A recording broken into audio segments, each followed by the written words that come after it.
ई कुल का होता हो? का करतै सब्जी बनावत तनी काटत तनी।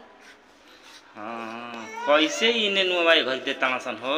एक घड़ी सस्ते देत हसन 20 रुपए किलो देत हसन। हाँ ठेलावा वाला दिला हसन की दुकानिया वाला? नहीं ठेलावे वाला पले ले धनी। अरे हाँ तो ठेलावा वाला सस्ता देवे सन, नहीं तो सारा दुकानिया वाला बड़ा महंगा देवे सन। हाँ और महंगो देवे सन आ मौरियाली देवे सन। ई ताजा ह।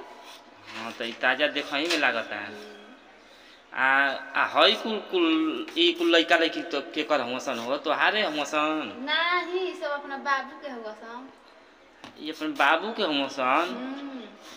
कर बच्चा अपन बाबू के हमसन तो हनी के बाबू के हुआ जा